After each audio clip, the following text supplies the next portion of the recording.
और जहां एक तरफ देवी पक्ष शुरू होने वाला है, देवी क्षेत्र से ऐसी अभद्र घटनाएं और ऐसी दुखदायी घटनाएं जो है वो ये सब सुनना पड़ रहा है और देखना पड़ रहा है।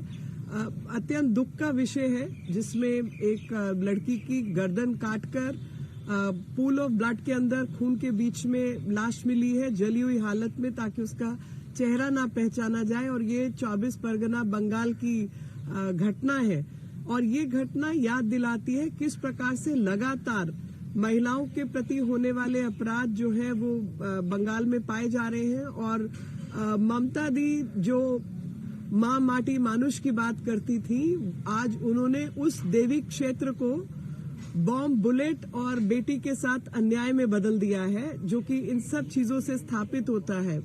कल ही का विषय है कि एक बीजेपी कार्यकर्ता के घर में घुसकर उसकी माता की हत्या की गई। उससे पहले 5 साल की बच्ची का बलात्कार हुआ, 14 साल की बच्ची का बलात्कार हुआ, जिसके अंदर दुख की बात है कि ममता जी जो खुद महिला है, उनका बयान आया कि ये लव अफेयर का मामला था।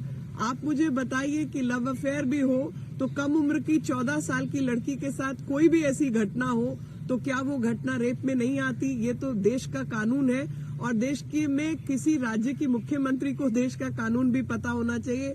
तो जब भी इस प्रकार की घटनाएं पाई जाती हैं, आपकी रिपोर्ट्स के माध्यम से, मीडिया की रिपोर्ट के माध्यम से ये सब जानकारी हमारे सामने आई और हैरानी होती है ये सब सुनकर कि बंगाल जैसा प्रदेश जहां पर जनरली जो लोग हैं वो महिलाओं के अधिकार और देवी पूजक हैं और वहां के समाज में ये जो इतना बड़ा बदलाव दिखाई दे रहा है, उसके लिए कहीं ना कहीं राज्य की जो सरकार है वो जिम्मेवार है। क्योंकि बलात्कारियों को अगर आप शरण देंगे, उनके खिलाफ कार्रवाई कमजोर होगी तो लगातार इस तरीके की घटनाएं बढ़ेंगी। और जब आपको कोई मुख्यमंत्री ऐसी मिले जो कि सरकारी जो एडमिनिस्ट्रेशन है, प्रशासन है, उसको जिम्मेवार या उसको कार्य के प्रति प्रतिबद्ध करने की बजाय लोगों को ब्लेम करे तो उनका हौसला बढ़ता है।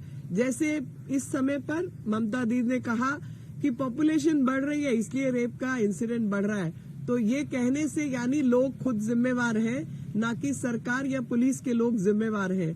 और आकर जब भी ऐसी घटना घटे तो किसी को भी ब्लेम करो, कभी विक्टिम जो है वो खुद जिम्मेवार है, जैसा कि वो 14 साल की बच्ची के केस में हुआ, उसको लव अफेयर बताया। और मुझे याद पड़ता है पार्क स्ट्रीट का केस, जिसके अंदर उन्होंने उस विक्टिम के खिलाफ कुछ और कहा था। 40 दिन के भीतर 15 इस तरीके के मामले पाए गए। पिछले 2022 के अंदर क्लास 4 की बच्ची के साथ इस तरीके की घटना घटी। तो मैं जानना चाहती हूं आपके माध्यम से कि सरकार इस केस में कुछ काम करने वाली है या बाकी किसी को भी ब्लेम करने वाली है। इनके नेता आकर उसके ऊपर लीपापोती का काम करते हैं। जब ऐसी भी अभाग्यपूर्ण घटना घटती है तो ऐसी घटना में ना तो I.N.D.I.A वाले कुछ बोलते हैं, जैसे कि बंगाल भारत का हिस्सा नहीं है और बंगाल में कुछ होता है, दुर्भाग्यपूर्ण घटना होती है तो वो किसी की जिम्मेवारी नहीं है। और इसी प्रकार से जो बंगाल की सरकार है, वेस्ट बंगाल की सरकार है, वो भी पश्चिम बंगाल की सरकार कभी महिलाओं को खुद, विक्टिम्स को खुद उनको नेम एंड शेम करने लगती है। लोगों के साथ छेड़छाड़ की घटनाएं बढ़ रही हैं और कभी किसी और को जिम्मेवार ठहराएंगे, लेकिन प्रशासन को या जो अपराधी हैं उनकी कोई जिम्मेवारी नहीं बनती। तो मैं चाहूंगी कि इस केस के अंदर जो जिम्मेवार लोग हैं उनको जिम्मेवार ठहराकर तुरंत कार्रवाई की जाए, ना कि अपना चेहरा ढकने के लिए किसी और को षड्यंत्र के तहत इस्तेमाल किया जाए। I am shocked that when Pitru Paksha started and Devi Paksha is about to start, an unfortunate incident from West Bengal has come to the fore. We've come to know that a brutal murder has taken place in which a woman's neck has been slit open and the dead body was found in charred condition in a pool of blood so that her identity cannot be established. And this has happened in 24 Pargana. At this incident, I'm shocked because This is a case where we get to know all the incidents which have happened in the past. All those memories come back to haunt us. The memories of revenge rape which took place immediately after the post-poll violence, in which no action had been taken by the West Bengal police and the administration. At that point in time, these women had to go to the court, to the High Court and Supreme Court, and file affidavits. In spite of them filing the affidavit, the action on the level of administration was found missing. When a 14-year-old girl's rape had taken place, at that point in time, Mamta Di, none less than the Chief Minister of the state, blamed the girl and called it a love affair, which is shaming and naming the victim, and that is what has happened in the past. A 14-year-old child is still a child, and even if I were to assume this was a case of love affair, which it was not, then also it's a rape, because a rape is a rape. An underage girl is found involved in such a bad incident. A 5-year-old child has been found involved in was victimized. POCSO courts are giving data.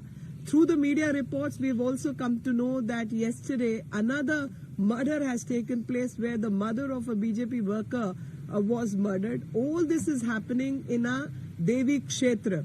This is happening in a place where Devi is worshipped, and society by and large is respectful to the women, and rights of women are respected. So a land, a geography which was known for Ma Mati Manush has converted itself under the awful administration of TMC party into bomb, bullet and beti ke saath anyay, which is what everyone is witnessing these days. In 40 days, 15 cases of rape and victimization of women have taken place, and repeatedly such incidents are taking place because somewhere the confidence of wrongdoers and the criminals is enhanced because they have some kind of support, or lackadaisical approach of the administration has enhanced their hosla, their confidence, and they are able to get away with these kind of crimes. If there is any question, I'll take that question. में भी एक मामला सामने आया है ma'am, वहाँ पर जयपुर जिले के जमवारामगढ़ क्षेत्र में महिला को जला दिया गया और उसको फेंक दिया गया है सड़क पर। इस पर राजस्थान की जो कानून व्यवस्था है उस पर देखिए, मैं यही कहना चाहती हूँ कि महिलाओं के विषय की बात आती है तो ये राजनीति करने के लिए तुरंत उतर पड़ते हैं। महिलाओं के साथ दुर्भाग्यपूर्ण घटना किसी भी राज्य में हो, उसको हमें सिंगल हैंडेडली कंडेम करना है और कानून व्यवस्था को उसके पक्ष में लाके खड़ा करना है। तो विषय ये है कि जहां जहां इस तरीके की दुर्भाग्यपूर्ण घटनाएं सामने आए, चाहे वो राजस्थान हो, चाहे वो बंगाल हो या कोई भी राज्य हो, वहां पर तुरंत जो जवाबदेही है वो प्रशासन की बनती है और नियम कानून के अनुसार ऐसे सब मामलों में तुरंत कार्रवाई होनी चाहिए। और यही मैं उम्मीद करती हूँ कि हर राज्य के अंदर इस प्रकार की कानून व्यवस्था हो जहां पर महिलाओं के केस जो है उनके ऊपर तुरंत संज्ञान में लिया जाए और कार्रवाई की जाए। I.N.D.I.A. वालों से मैं जानना चाहती हूँ कि इन दोनों के प्रति आप कुछ अपना बयान देंगे। मैं लड़की हूँ, लड़ सकती हूँ, मगर जिन लड़कियों की लड़ाई है उनके साथ आप खड़े हुए क्यों नहीं दिखाई दे रहे? उन सब विषयों के ऊपर आपकी आवाज क्यों मिसिंग है, मैं ये जानना चाहती हूँ। मुझे याद है कि लगातार इस तरीके की घटनाएं घटी हैं और उन सब के मामलों में जो भी प्रशासनिक कार्रवाई है, जो भी पुलिस व्यवस्था, कानून व्यवस्था की कार्रवाई है, हम उसकी मांग करते हैं। और वापस आप सबके माध्यम से मैं याद दिलाना चाहती हूँ कि बंगाल के अंदर पोस्ट पोल वायलेंस के अंदर जब चुनाव हो गए, उसके बाद जिन लोगों ने इनके खिलाफ न्यायपूर्ण तरीके से इलेक्शन में काम इनके विरोध किया, उन महिलाओं के साथ रेप केसेस हुए और उन महिलाओं के साथ जब इस प्रकार के रेप केसेस हुए, बलात्कार के केसेस सामने आए, तब ऐसे समय पर क्यों बंगाल की सरकार ने उन महिलाओं के पक्ष में केस दर्ज नहीं किए? उन सब के cases affidavit high court supreme court में दाखिल करवाने की नौबत आई। तो लगातार ये अभद्र व्यवहार जो है महिलाओं के साथ किया जा रहा है, वो भी देविक क्षेत्र के अंदर। ये क्षेत्र देवी के नाम से जाना जाता है, जहां पर सभ्य समाज और अधिकतर लोग सभ्य है, महिलाओं के प्रति एक अच्छी भावना रखते हैं और इस प्रकार की प्रताड़ना के खिलाफ आवाज उठाते हैं। समाज कुछ और है लेकिन प्रशासन कुछ और है, और जितने लोग महिला विषयों पर राजनीति के लिए आगे आते हैं उन सबसे मैं यही प्रार्थना करती हूँ कि महिलाओं के अधिकारों के लिए आवाज बुलंद कीजिए। उज्जैन में भी ऐसा ही एक मामला आया है सामने, उज्जैन से भी 12 साल की शासित राज्यों में अपराध होते हुए, चाहे ये उत्तर प्रदेश की बात हो, हाथरस की घटना हुई थी, कांग्रेस के सारे नेता गए, राहुल गांधी गए, प्रियंका गांधी वाड्रा गए। लगता है आपको कि कांग्रेस इस मामले में सिलेक्टिव है, बंगाल और राजस्थान को अनदेखा करते हैं? जब मैं मेरा आज की प्रेस से सबको यही संदेश देने का मामला है कि चाहे वो उत्तर प्रदेश का मामला हो, हाथरस का, जहां पर ये सब लोग पहुंचे थे, इन सबसे आग्रह है कि अब आप जो है वेस्ट बंगाल, पश्चिम बंगाल भी पहुंचे और वहां जाकर मामला दर्ज हो और जो हत्यारे हैं उनके खिलाफ कार्रवाई हो, इसकी मांग करें।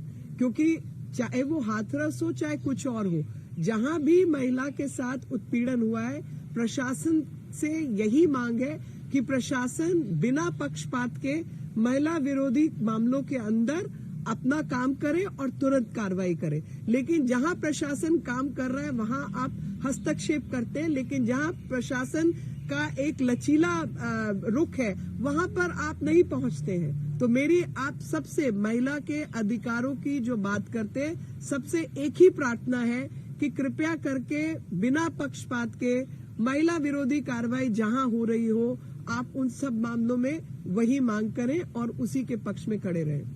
Ma'am, India Today investigation yesterday exposed how women trafficking of minor girls are happening in the state of Rajasthan, in Bundi, and there's another instance of Neemuch, Madhya Pradesh, where there are middlemen who are ready to sell girls as young as 14-year-old for human trafficking.